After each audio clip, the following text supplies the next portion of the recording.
Bienvenidos, gente, a Brújula Libertaria, ¿cómo están? ¿Cómo estamos, brujuleros? Aquí estamos con Fernando Dotti, de Eterna Vigilancia. Y hoy en esta columna, Fernando trae un tema para hablar que es acerca del egoísmo o la virtud del egoísmo, basado también en la escritora rusa nacionalizada estadounidense, Ayn Rand, que es un clásico también.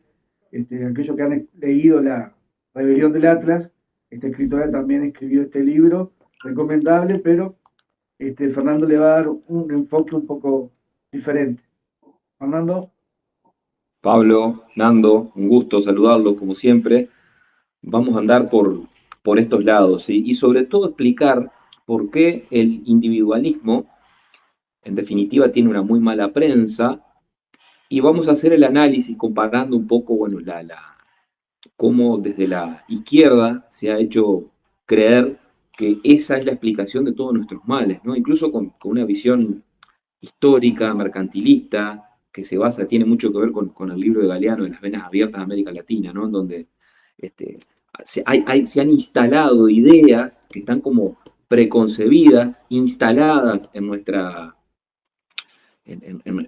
cultura general, diría, como verdades que claramente no lo son. Una de ellas es, bueno, que ha existido una política de saqueo desde la época de la colonia hasta nuestros días, producto del intervencionismo y de las conquistas y demás, que fue precisamente ese saqueo lo que impulsó a que Europa fuera rica y Latinoamérica no, ¿sí? Inspirado en la idea de que la riqueza de unos se explica por la pobreza de otros, que el orden económico vigente no es consecuencia de un orden espontáneo, sino que es un orden centralizado, determinado por Estados Unidos y sus multinacionales que tienen sus tentáculos por toda Sudamérica y que constantemente siguen exprimiéndonos y por eso seguimos siendo pobres.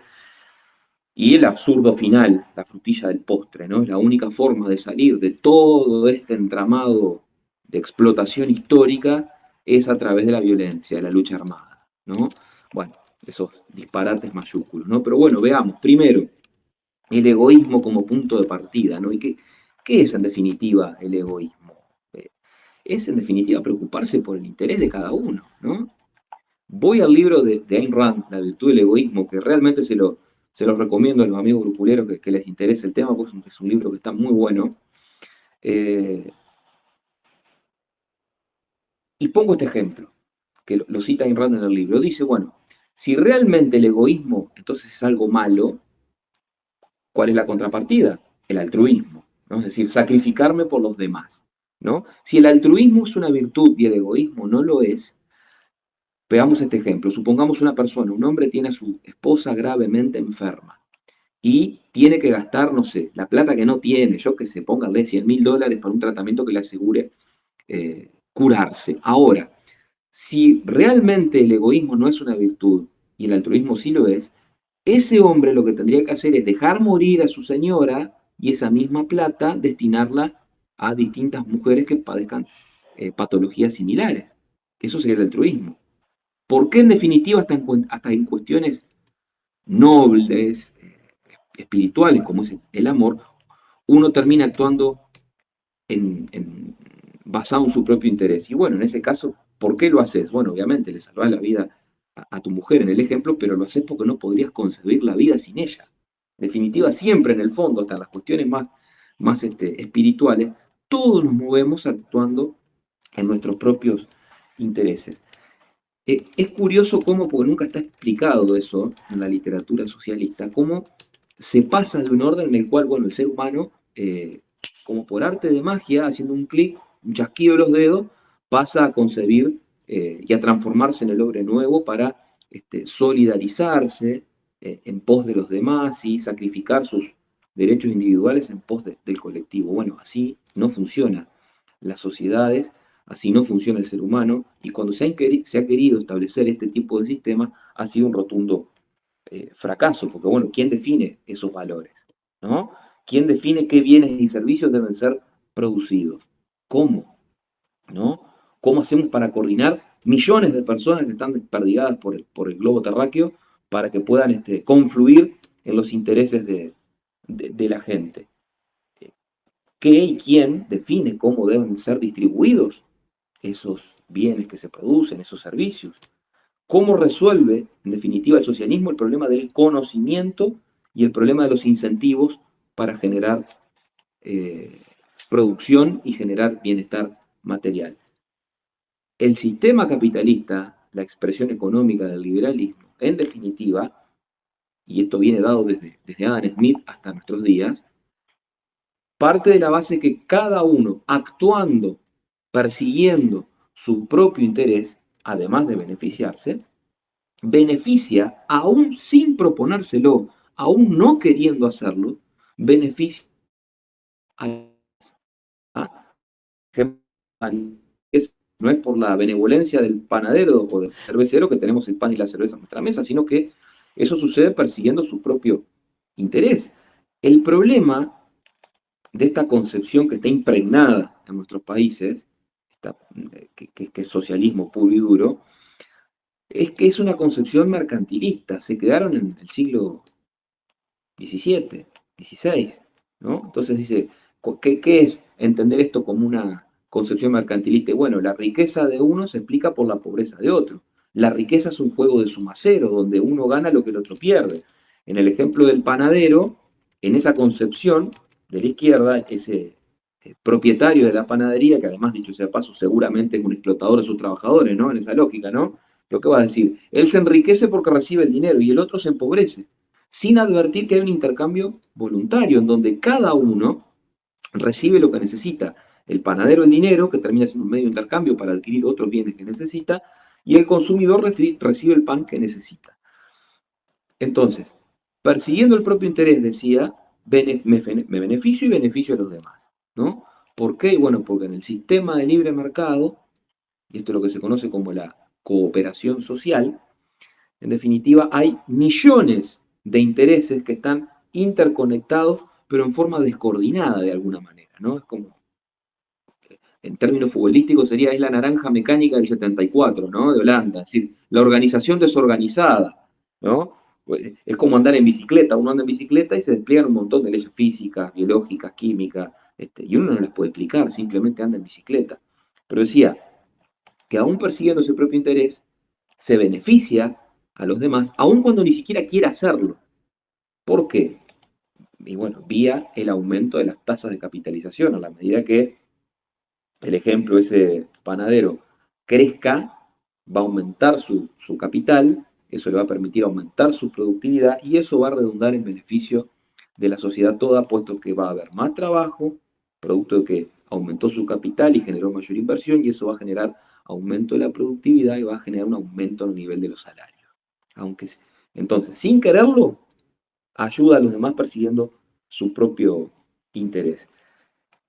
Y si atacamos el egoísmo y no lo consideramos una virtud, en definitiva lo que estamos haciendo es un ataque contra la autoestima del hombre, ¿no? Es un ataque contra la causa, contra los incentivos que permiten generar riqueza. Entonces, si atacás la causa que permite crearla, la destruís, ¿no? Es esa falsa idea de que la riqueza es algo que está dado, que es algo que es estático, es como una torta que anda flotando en el aire, hay que llegar y manotearla y repartirle, sino que es todo lo contrario, no es un stock que hay que repartir, es un flujo que hay que crear permanentemente, si no, pasa lo que pasa, ¿no? Entonces, en ese cúmulo, en ese intercambio de lo que se llama la división del trabajo, la cooperación social, es lo que decía que millones de intereses individuales y aislados terminan confluyendo para dar la satisfacción al interés.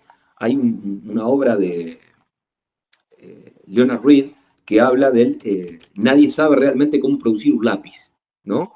Entonces pone el ejemplo, bueno, un lápiz cualquiera, imagínense un lápiz lo que llevamos a la escuela, nadie es capaz de prever y organizar cómo se da ese proceso desde que está el trabajador que va con su motosierra a cortar el árbol, aquel que está trabajando en el tema del grafito, la pintura para pintar el lápiz, los metales que pueden existir. Es decir, cada uno, el camionero que lleva la madera al aserradero, cada uno persigue su propio interés, cada uno hace ese trabajo para cobrar un salario.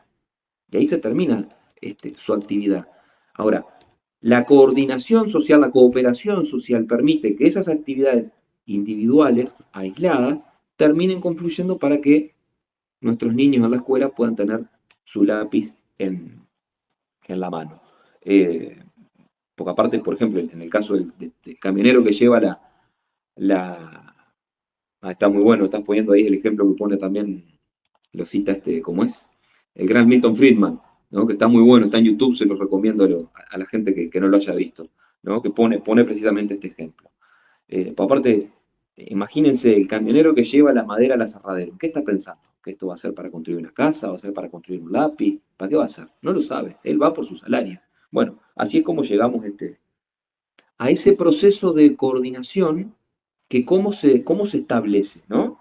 Porque no hay ningún planificador central que pueda decir, no, hay que producir 758.000 lápices. ¿No? ¿Quién define cuánto se produce? ¿Un burócrata? ¿Un legislador? ¿O el consumidor?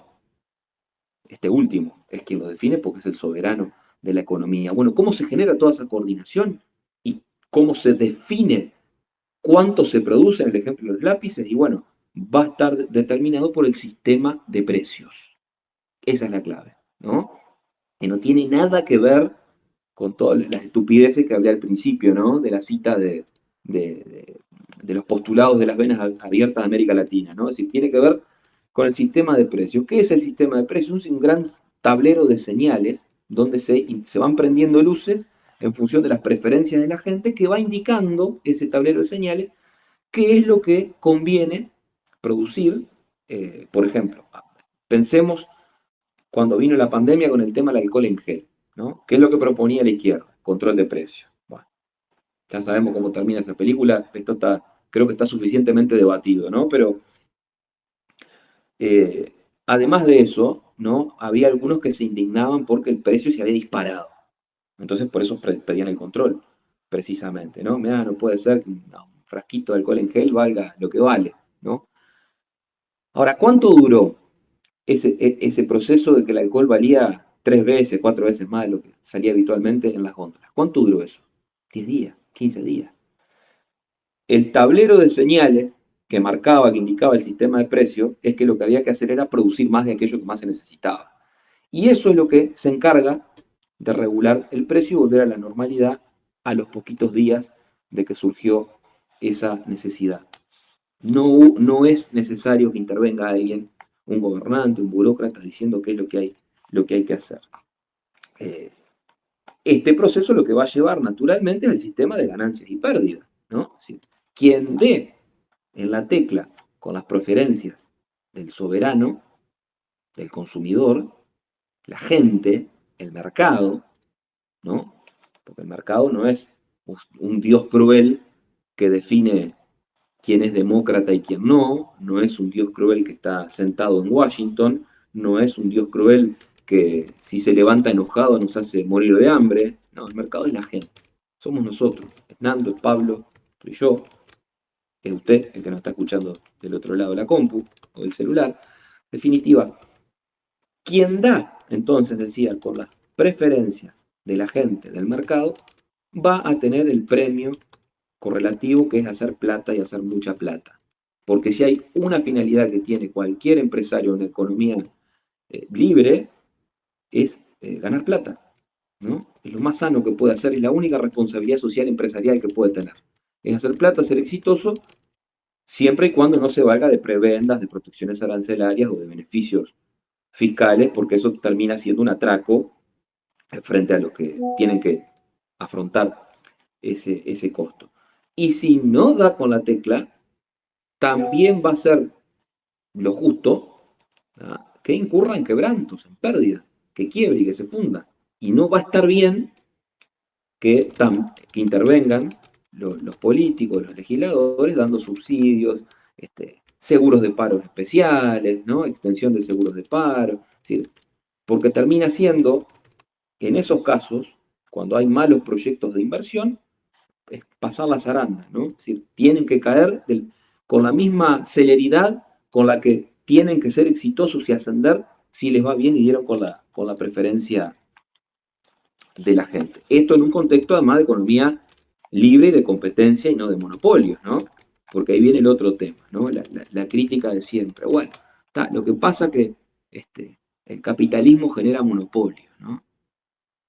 ¿Y qué es eso? Bueno, precisamente, a ver, primero, si este ejemplo decimos que un comerciante da con la tecla en las preferencias de la gente, y supongamos que se come a toda la competencia porque es infinitamente mejor que el resto, y termina siendo el único que queda, el único comercio en plaza, bueno, eso en definitiva no es un monopolio, es una cuestión de preferencia natural. Ahora, en la medida que no tenga competencia, seguramente no va a tener incentivos para ser eficiente y seguir ofreciendo un servicio de excelencia. Lo que va a pasar es que va a venir alguien, le va a competir, y si no hace lo que tiene que hacer, se lo va a comer en dos panes.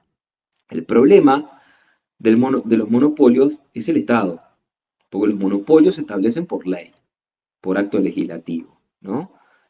Eso sí que es la ley de la selva, no la competencia en un proceso de economía abierta de mercado.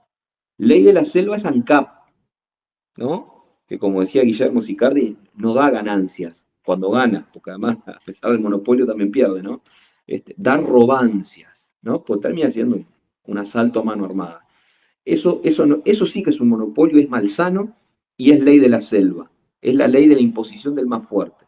Te lo imponen a punta de pistola, ¿no? Y te pongo el ejemplo de ANCAP, como te puedo poner el ejemplo de AFE, te puedo poner el ejemplo de, no sé, del correo, de la telefonía fija con el monopolio, de Antel, en fin, etcétera, etcétera, ¿no? Entonces, la explicación de la riqueza de las naciones no está dada en los beneficios o las bondades naturales, minerales, los yacimientos petrolíficos que pueda tener, sino que está dado por la existencia de estados chicos, abiertos al mundo, donde el gasto sea bajo, que permita liberar recursos para que la gente pueda ahorrar, invertir y destinarlo a asignar recursos que permitan satisfacer las ilimitadas necesidades que tienen las sociedades. Algo tan básico, tan simple como eso, que arrancó en el punto de partida de la columna de hoy en elogiar el egoísmo, ¿no? Como decía Deirdre McCloskey en su libro La dignidad burguesa, ¿no? ¿Qué fue lo que pasó hacia el siglo XVIII? Que la humanidad experimentó un crecimiento exponencial nunca antes visto, porque la condición del ser humano es la pobreza, la condición natural del ser humano es la pobreza. Vivimos sumidos en la más absoluta miseria desde el año cero hasta la época de la Revolución Industrial. ¿Qué fue lo que pasó? ¿Qué fue lo que pasó? ¿Fue un milagro? No, los milagros no existen. ¿Qué fue lo que pasó? Bueno, hubo un cambio en la interpretación de la sociedad, hubo cambio en los marcos institucionales donde se permitió respetar lo que el genio creador del ser humano podía generar respetando derechos de propiedad, y eso generó lo que hoy conocemos, ¿no? Es decir, hoy, cada día, y a pesar de todos los bemoles que puede tener, pero en este punto, cada día el mundo es un mejor lugar para vivir. No es lo mismo hoy nacer en el mundo del siglo XXI que hace 500 años, ¿no? Es decir, cualquier asalariado hoy vive mejor que el rey Luis XIV de Francia, ¿no? Que no tenía antibióticos, no tenía saneamiento, no tenía luz eléctrica, no tenía iPhone, no tenía nada. No tenía heladera, nada. ¿Ah? Entonces, eso es gracias a qué? Es gracias al capitalismo. ¿Ah? Aunque les duela a los otros. Así que bueno, voy dejando por acá, chiquilines, les cedo la palabra. El comunismo nos dejó No, está clarísimo, nada que agregar, es un abanico de ideas que van cubriendo todo lo que tiene que ver con las ideas de Rand, por lo menos en ese libro, que tiene que ver con el capitalismo y la función también empresarial, ¿no? Y la función individual de aquellos que trabajan buscando progresar en la vida, ¿no?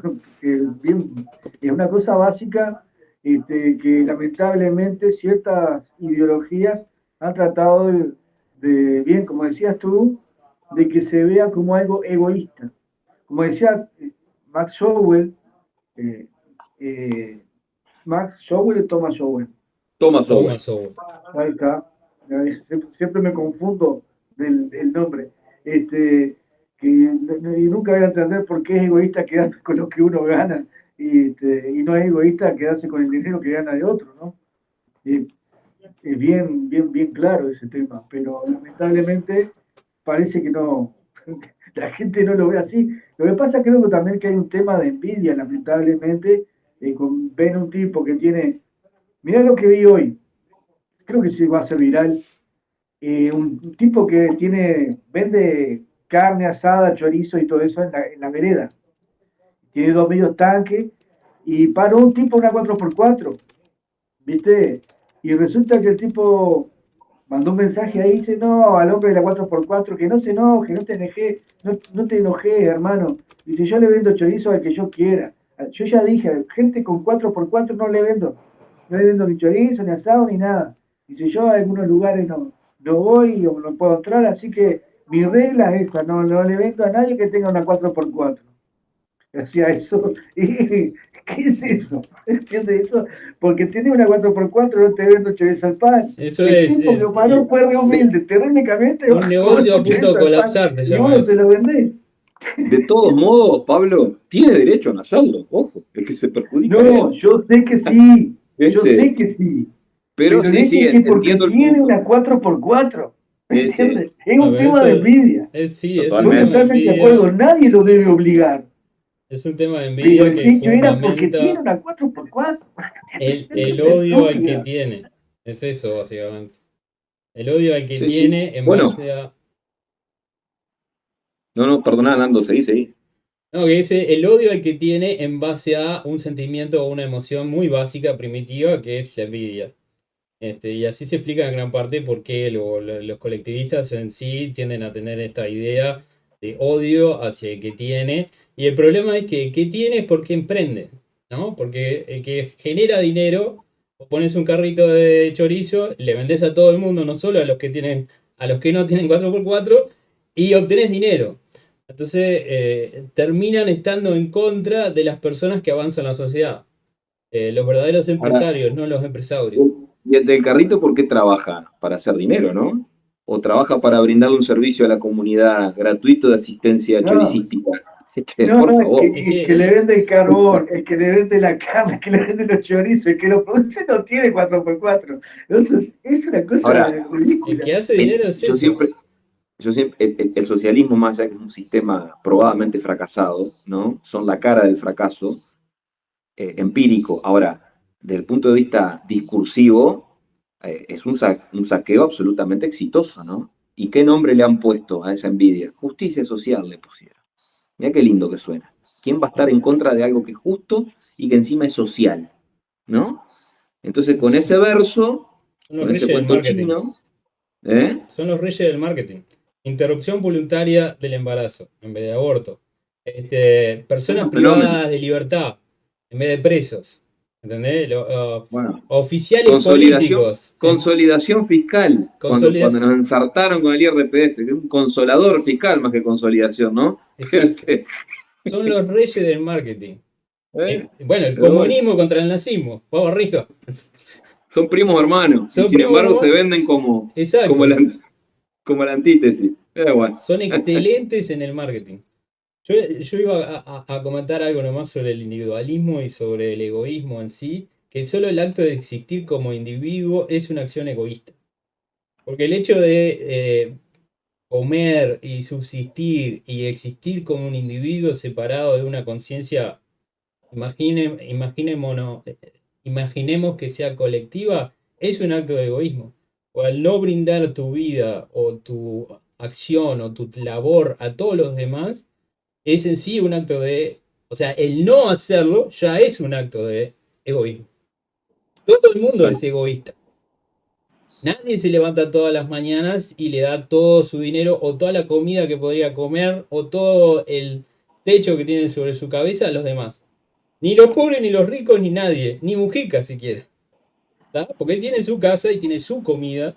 Entonces, esta idea de que el individualismo o el egoísmo es algo innatamente malévolo es ridícula, porque si fuera así, bueno, seríamos todos los seres humanos malévolos. No existiría la bondad, no existiría el bien. Y creo que eso está demostrado en los hechos, de que el bien y la bondad existen.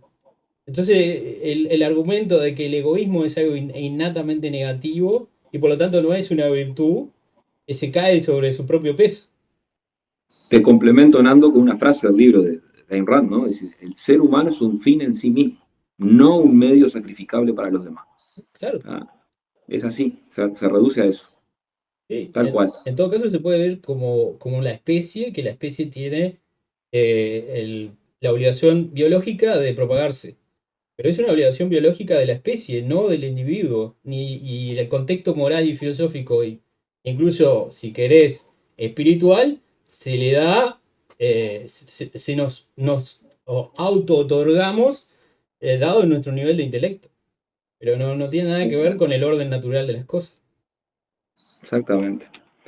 Pero bueno, muchachos, en el final, una invitación. Seguramente la próxima columna estemos hablando de ello, más en detalle, en profundidad. Pero bueno, el próximo 28 de marzo, viernes, hora 20, en el Radisson, en Montevideo, vamos a estar haciendo el lanzamiento, el pre-lanzamiento de la Plataforma por la Libertad. Así que bueno, estaremos yendo para Montevideo, ¿no? Desde Fray Bento, de Maldonado, de donde nos estén viendo, que nos quiera acompañar. Y va a haber alguna novedad ese día, además vamos a anunciar. Así que bueno, sin perjuicio que hablaremos de ello en la próxima columna de Bruce.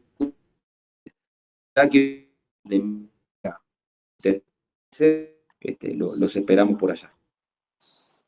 Buenazo, así que ya saben, brujulero. Nosotros repetimos de vuelta, sería el viernes 28 de este mes de marzo, correcto, a las 20 horas en el 20 horas. Sí, agrego además que Montevideo.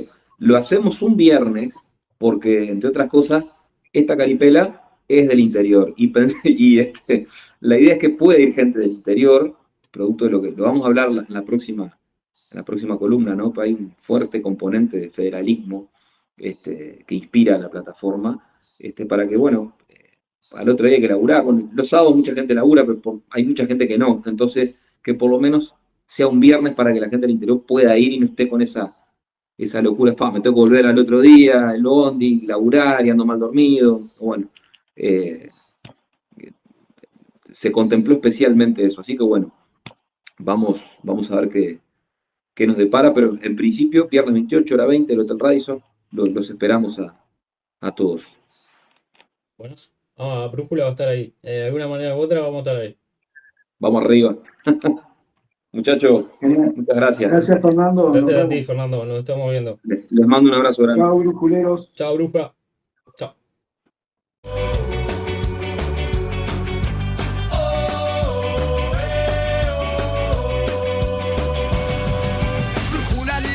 Vaya fama que has ganado, te hallamos en YouTube, un canal recomendado. La murga trae satiras a jugar y a desbordar, con vídeos e ideas, un compacto